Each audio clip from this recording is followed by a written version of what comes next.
So we're going to be talking about enthalpy changes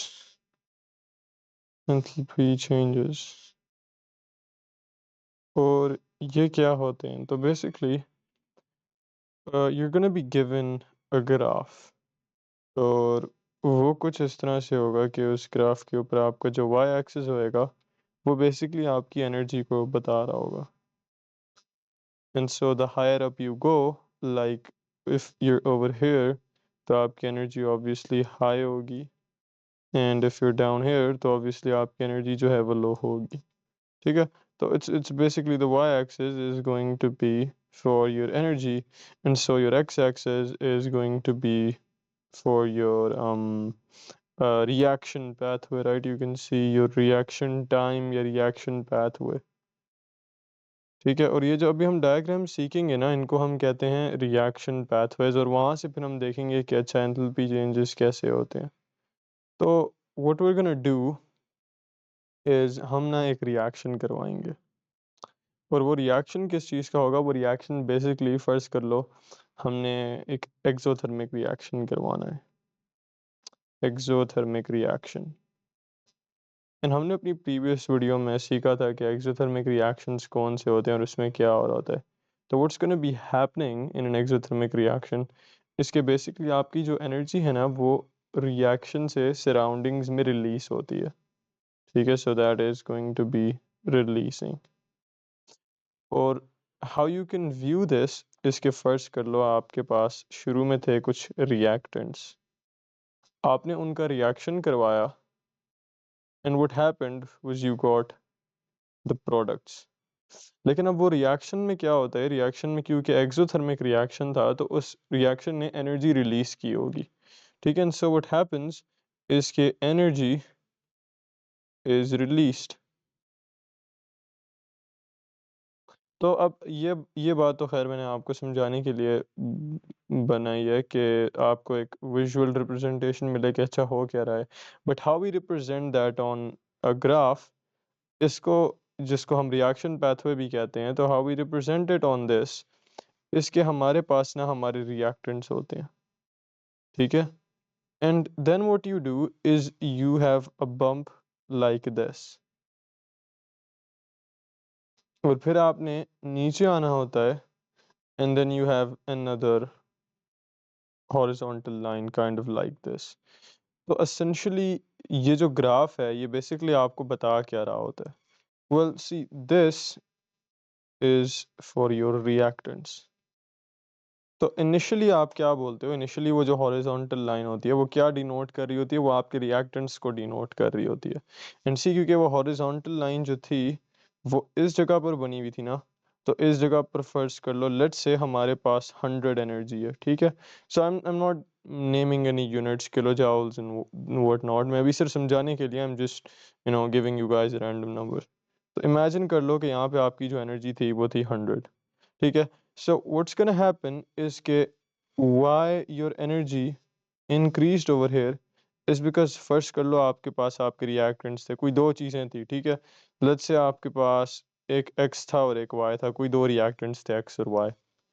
and what you did was you had to provide them some initial energy right कोई heat देनी होगी कोई pressure देना होगा कोई कोई ऐसे मतलब उनको थोड़ी सी एनर्जी देनी होगी क्योंकि ऐसे नहीं होता कि ये चीज़ इस चीज़ के साथ रिएक्ट कर ले ठीक है आपने जब दो चीज़ों के साथ रिएक्शन कराना होता है तो आपको उनको इनिशियली थोड़ी एनर्जी देनी होती है वो खुद ब खुद ही रिएक्शन नहीं करना शुरू कर देते kind of like when you sit in a car तो इंजन पहले से नहीं चल रहा होता you have actually have to put a key in और उस की को घुमाना पड़ता है और उससे क्या होता है बेसिकली एक स्पार्क प्रोड्यूस होता है तो actually what you are doing is you are basically providing that initial energy वो आप कैसे प्रोवाइड कर रहे हो आप बेसिकली अपने हैंड को मूव करते हो so you are providing mechanical energy और फिर इनिशियली वो जो आप एनर्जी देते हो उसकी बेसिस के ऊपर फिर आपके इंजन में कंबशन शुरू होती है और फ्यूल जो है उसका रिएक्शन शुरू होता है हवा के साथ तो किसी भी चीज़ को रिएक्शन करवाने के लिए पॉइंट इज किसी भी चीज़ को रिएक्शन करवाने के लिए you have to provide some energy and so this ये जो बम्प होता है ठीक है this bump is basically our activation energy तो आप क्या करो बेसिकली, अगर आप इस पॉइंट को देखो तो ये पॉइंट कहीं इस जगह पर लाई कर रहा है, ठीक है, और यहाँ पर let's say the energy is 150। तो what you can do is you can actually subtract 150 from 100 जो आपका रिएक्टेंट्स की एनर्जी थी, और आपको ये पता चल जाएगा कि आपको कितनी एनर्जी चाहिए थी initially for the reaction to actually start, और इस केस में हमारे पास वो थी 50, ठीक है।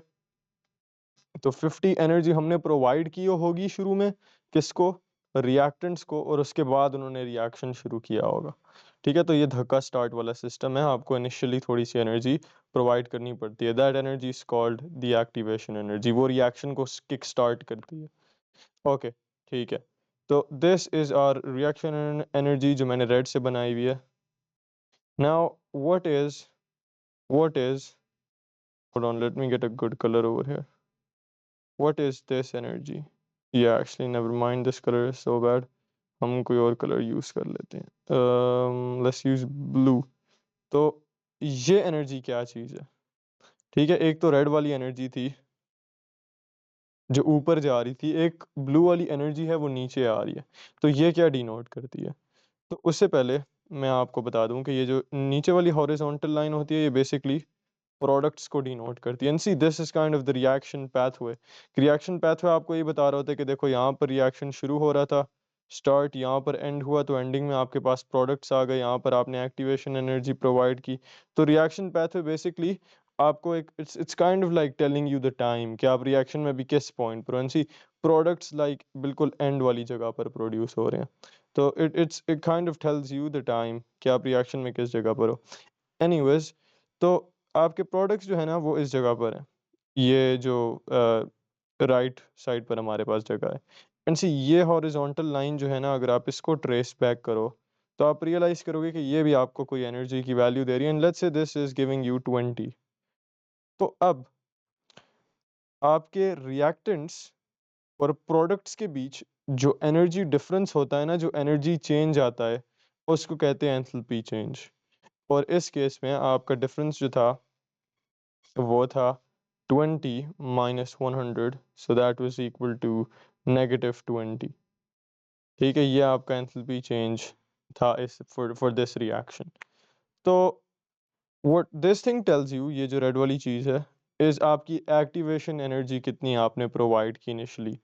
And what this thing tells you is के आपका जो एंथैल्पी चेंज है वो क्या है। And remember this enthalpy change जो है वो कभी भी आपने गलती से यहाँ से ये late me get a different colour, वो कभी भी आपने यहाँ से यहाँ तक का नहीं निकालना, ठीक है। क्योंकि वो फिर आप क्या निकाल रहे होगे, एसेंशली वो आप एक्टिवेशन एनर्जी और प्रोडक्ट्स का डिफरेंस निकाल रहे होगे, लेकिन that's not what enthalpy change is. वो रिएक्टेंट्स और प्रोडक्ट्स की एनर्जी का डिफरेंस है, ना कि प्रोडक्ट्स और एक्टिवेशन एनर्जी का, ठीक है। This is wrong, this thing is right. तो ये एंथैल्पी चेंज आप अब मेरे से पूछोगे क्या ये हर केस में हमारे पास -20 आएगा? नहीं, ये फॉर एक्सोथर्मिक रिएक्शंस हमारे पास नेगेटिव आता है। और असल में ये नेगेटिव के पीछे रीज़न क्या होती है? वेल, रीज़न ये है कि देखो आपके रिएक्टेंट्स जो थे ना उनके पास थी ज़्यादा एनर्जी। जो हमने इधर देखा ये ज़्यादा ऊपर थे, ठीक है? ऊपर थे किससे? प्रोडक्ट से। तो इनके पास ज़्यादा एनर्जी थी। क्या हुआ रिएक्शन में, जब रिएक्शन हो रहा था, जब रिएक्शन हो रहा था, इन्होंने क्या किया, इन्होंने अपनी एनर्जी रिलीज़ कर दी। एनर्जी रिलीज़ कर दी बाहर सराउंडिंग्स को। उसकी वजह से क्या हुआ कि जो आपके पास प्रोडक्ट्स आए ना, दे हैड लेसर एनर्जी। तो दैट्स व्हाई हमारे प्रोडक्ट्स जो हैं वो इस जगह पर बने हैं। And that's why you can सी कि ये ग्राफ जो है ना ये एक्चुअली के यहाँ से यहाँ तक तो जो ग्राफ था वो तो बेसिकली आपकी एक्टिवेशन एनर्जी की वजह से ऊपर गया था ना और बम्प बना था। मगर उसके बाद जब एनर्जी रिलीज होना शुरू हुई, जब एक्चुअली रिएक्शन शुरू हुआ, तो यू गाइस कैन सी कि सारी एनर्जी जो थी वो रिएक्शन के अंदर रिलीज हुई into the surroundings. And you can सी कि किस तरह वो इस जगह पर थी, पर वो नीचे आती आती आती और इधर तक आ गई। So the energy was actually being released to the surroundings, ठीक है। तो व्हाट द -20 डिनोट्स, -20 आपको एसेंशियली ये बता रहा होता है कि ये एक एक्ज़ोथर्मिक रिएक्शन है जिसमें आपके प्रोडक्ट्स के पास कम एनर्जी है as compared to your reactants. And ज़रूरी नहीं है कि आपको हमेशा इस मार्क 100 और इस मार्क 20 पर ही एनर्जी वैल्यूज़ मिलें। The graph can even look something like this. हो सकता है कि रिएक्टेंट्स और प्रोडक्ट्स के बीच इतना ज़्यादा डिफरेंस भी ना हो। ठीक है, it can also be like this. You can see अभी भी जो प्रोडक्ट्स हैं वो there still kind of below your reactants. और आपका ग्राफ जो है वो ऐसे भी बन सकता था, ऐसे, ठीक है। और यू कैन सी कि इसमें एक्टिवेशन एनर्जी जो थी वो कम थी, पर इधर जो एक्टिवेशन थी वो एक्चुअली ज़्यादा थी। एंड समटाइम्स हो सकता है बहुत ज़्यादा हो। तो आपको डिफरेंट ग्राफ्स देखने को मिल सकते हैं, ठीक है, इसलिए घबराना नहीं है। So essentially what the point is, the things you guys need to know is कि you know एक बम्प है for your activation energy, इस तरफ आपके reactants हैं और इस तरफ आपके products हैं, और आपका enthalpy change जो है वो नेगेटिव आ रहा है। दिस इज चेंज, ये ट्राइंगल चेंज को रिप्रेजेंट करता है। ये एच जो है ना, यू कैन काइंड ऑफ से ये हीट को रिप्रेजेंट करे इस केस में। So the change in heat या चेंज इन एनर्जी वो बता रहा है आपकी। And this negative sign obviously वो मैंने आपको बता दिया व्हाट इट मींस। तो अगर आपने नेगेटिव एंथैल्पी चेंज देखा है, so you are automatically gonna know कि it's an exothermic reaction. And you need to know कि ये वाली एनर्जी जो है इसका क्या नाम है, we call this the activation energy. और ये वाली जो एनर्जी है इसका क्या नाम है, this is called the enthalpy change. ठीक है। और and you can get different graphs, so you guys don't need to worry about those. But point is कि एक्सोथर्मिक रिएक्शंस में प्रोडक्ट्स हमेशा, ठीक है, हमेशा लोअर होंगे अपने रिएक्टेंट्स से, जो हमने इन सारे केसेस में देखा। So this is true for exothermic reactions. Now let's talk about endothermic reactions. In endothermic reactions में you're gonna have the same graph.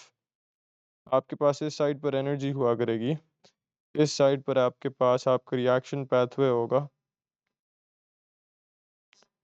And what's gonna happen is कि दिस टाइम आपके reactants जो है ना वो आपने हमें रिएक्टेंट्स तो हमेशा आपके लेफ्ट पे ही होंगे, ठीक है, क्योंकि that's denoting the start of the reaction.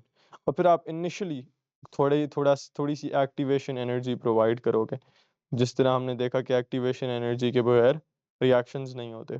So you gonna provide your activation energy, और फिर अब आप क्या करोगे, अपने प्रोडक्ट्स वाली जो लाइन है उसको रिएक्टेंट वाली लाइन से ऊपर रखोगे। And I let you guys know कि ये क्यों होता है। तो वी हैव आवर रिएक्टेंट्स, ठीक है, and keep in mind we are talking about endothermic reactions. तो हमारे पास होते हैं हमारे reactants, and what's going on here is that they have less energy. And so what we do is that the reaction takes place and they absorb energy, ठीक है, reaction के अंदर absorb होती है एनर्जी, कहाँ से, सराउंडिंग से। और फिर क्या होता है, फिर we get the products, and so अब प्रोडक्ट्स के पास ज़्यादा एनर्जी है। तो इस केस में द मेन डिफरेंस इज कि आपके जो प्रोडक्ट्स वाली जगह है ना वो अब रिएक्टेंट वाली जगह से ऊपर है। That's essentially the only difference. वरना उसके अलावा आप देख सकते हो ये जो बम्प है ये आपकी एक्टिवेशन एनर्जी है, और आपका एंथैल्पी चेंज कौन सा होएगा, वो यहाँ से इधर तक का होएगा बस। ठीक है, एंथैल्पी चेंज याद रखना हमेशा रिएक्टेंट्स और प्रोडक्ट्स के बीच में होता है। तो अगर आपके प्रोडक्ट्स नीचे हैं रिएक्टेंट से, जिस तरह एक्सोथर्मिक में थे, तो उस केस में हमारा एंथैल्पी चेंज ये था, और इस केस में हमारे पास हमारा एंथैल्पी चेंज ये है। ठीक है, और बम्प वाली जो एनर्जी होती है that is our activation energy. तो इसमें भी आपको वेरिएशंस देखने को मिल सकती हैं। फर्स्ट ऑफ ऑल हम यहाँ पर अपने प्रोडक्ट्स लिख लेते हैं, एंड यू कैन सी कि जो प्रोडक्ट वाली लाइन है ना, अगर आप इसको ट्रेस बैक करो तो ये कहीं यहाँ पर आ रही होगी, एंड लेट्स से इधर 200 था, द 200 एनर्जी की वैल्यू। एंड इफ आप रिएक्टेंट्स की लाइन को ट्रेस बैक करो तो हो सकता है यहाँ पर 100 हो। So you subtract that, 200 minus 100 and that is equal to 100. And you can see कि यहाँ पर this is positive. तो what the positive tells you is कि आपने energy absorb की है and so आपका reaction endothermic है. Whereas the negative tells you कि आपने lose किया. So you can kind of understand this as positive aura and negative aura because that's what Gen Z is on. तो अगर आप energy absorb कर रहे हो तो आपकी aura जो है वो positive हो रही है. ठीक है? Anyways, that was a useless analogy but anyways तो आपको एक और ग्राफ भी देखने को मिल सकता है और इसमें you can have values that are essentially like this.